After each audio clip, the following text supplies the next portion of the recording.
Limbdi Rajkot highway પર વસ્ત્રીના bridge ઉતરતા pickup વાહન પલટી ખાઈ જતા અકસ્માત સર્જાયો। ત્યારે આ બાબતે મળતી માહિતી મુજબ વાત કરવામાં આવે તો ખેતમજૂરી કરી પરત આવતા 27 થી 28 ખેતમજૂરોને વાહનમાં ભરેલા હતા।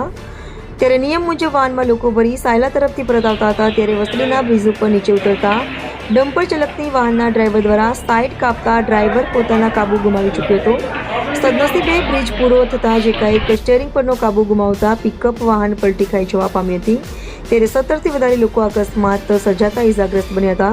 ત્યારે તત્કાલ 108 દ્વારા સાયલા, લીંબડી અને સુરેન્દ્રનગર ઇજાગ્રસ્તોને ખસેડવામાં આવ્યા હતા। ત્યારે આ તમામ ખેત મજૂરો પોતાનું ભરણ પોષણ કરવા જેવો ખેતીકામ જતા હોય છે અને થોડા પૈસાની લાલચ માટે આવા વાહન ચાલકો નિયમનું ઉલ્લંઘન કરી અને વાહનમાં ખચોખચ લોકોને ભરતા હોય છે। ત્યારે ખાસ કરીને વાત કરવામાં આવે તો આરટીઓ ડિપાર્ટમેન્ટ શું કરી રહ્યું છે પણ સવાલ ઉઠી રહ્યો છે।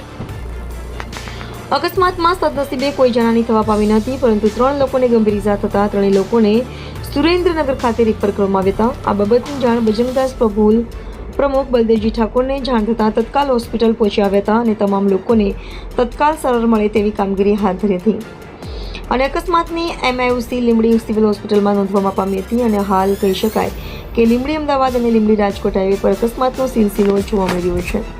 રિપોર્ટર કલ્પેશ વાડેર, સુરેન્દ્રનગર। ઘટના બની સીધી ઉપર ચડતી હતી ને ગાડી તે ડમ્પર પડખે જાય ને આમ સીધી કાવું ભાઈ ગાડી પડી કઈ જગ્યાએ બસ ચડીને ઓરબીજ ઉપર વસ્ત્રા ઉભી કેટલા જણા ગાડીમાં ભર્યા હતા 28 જણા 28 જણા ભર્યા હતા એટલા બધા કંડક્ટર 2 જણા હા તમે ક્યાંથી ક્યાં જતા હતા હવે કપાળના મજૂરીએ ગયા હતા ઘરે આવતા હતા તમારું ગામ કયું લીંબડી